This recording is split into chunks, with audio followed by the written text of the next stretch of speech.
মাননীয় chief whip,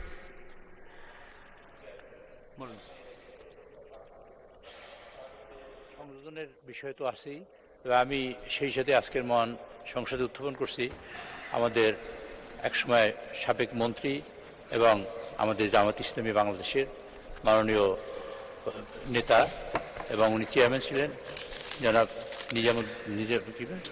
Motiur Rahman Nizami সাহেব এবং মহাসচিব জনাব আলী আহসান মুজাহিদ এবং দেলোয়ার হোসেন সাইদি আল্লামা তার নাম সংযুক্ত করার জন্য।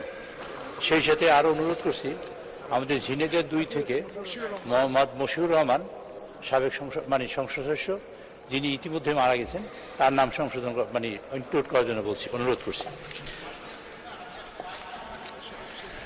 ধন্যবাদ মাননীয় চিফ হুইপ।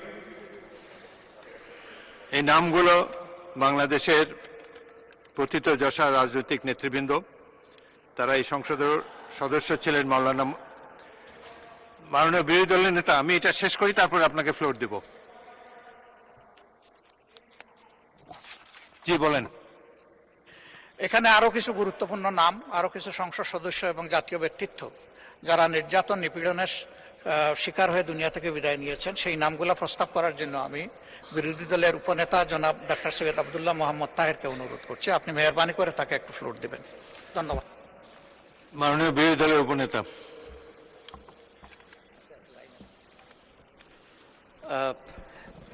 মাননীয় স্পিকার, আপনাকে ধন্যবাদ। আসলে এটা একটা দুঃখজনক বিষয়, সব প্রস্তাব একটি দুঃখের বিষয়, আবার প্রস্তাবনাটাও একটা দুঃখের বিষয় যে মনে হয় যেন সব প্রস্তাবটি এক পেশে করে তৈরি করা হয়েছে। আমি আশা করি ভবিষ্যতে আমরা যদি সংসদকে নিরপেক্ষ এবং প্রাণবন্ত করতে চাই তাহলে এসব বিষয়ে আরো সচেতন হওয়া দরকার। আমি আজকের এই মহান সংসদের প্রথম অধিবেশনের শোক প্রস্তাবের এই প্রাক্কালে যারা অতীতের সংসদ সদস্য ছিলেন, মন্ত্রী ছিলেন, সমাজ অত্যন্ত গুরুত্বপূর্ণ ব্যক্তিত্ব ছিলেন, তাদের প্রতি প্রণাম বাদ পড়ে গিয়েছে, সেটাকে প্রস্তাবনায় উল্লেখ করার জন্য, গ্রহণ করার জন্য অনুরোধ করেই নাম প্রকাশ করছি। শহীদ মাওলানা মতিউর রহমান নিজামী, শহীদ আল্লামা দেলোয়ার হোসেন সাইদি, শহীদ মাওলানা আব্দুস সুবহান, মরহুম শেখ আনসার আলী, সাবেক এমপি, এরা সকলেই, মরহুম রিয়াসত আলী, মরহুম প্রিন্সিপাল আব্দুল খালেক মন্ডল, মরহুমা হাফেজা আসমা খাতুন, মরহুমা রোকে আনসার, মরহুমা সুলতানা রাজিয়া, মরহুমা রাশেদা খাতুন, শহীদ আলী হাসান মোহাম্মদ মুজাহিদ, উনি মন্ত্রী ছিলেন,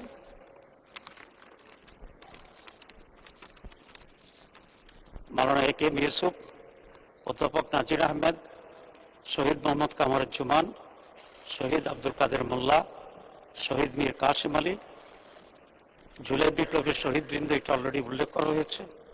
শাপলা চত্বরের হেফাজত ইসলামী, জামাত ইসলামীর বলা হয়েছিল, এটা কারেক্ট হবে হেফাজত ইসলামের, সেখানে সমাবেশে যারা শহীদ হয়েছেন তারা, আবু সাহেদ, মীর মুগ্ধ, শহীদ ওয়াসিম, এগুলো আপনি উল্লেখ করেছেন। এছাড়াও জুলাই 2024-এর গণ আন্দোলন বিপ্লবের শাহাদাত বরণকারী প্রায় 2000 শহীদ এবং শহীদ ওসমান হাদির প্রতি গভীর শ্রদ্ধা নিবেদনপূর্বক তাদের স্মরণে শোক প্রস্তাব প্রকাশ করছি। ধন্যবাদ মাননীয় স্পিকার। আমি শর্ট করলাম ব্যাপক পরিচয় না দিয়ে সময়কে সামনে রেখে।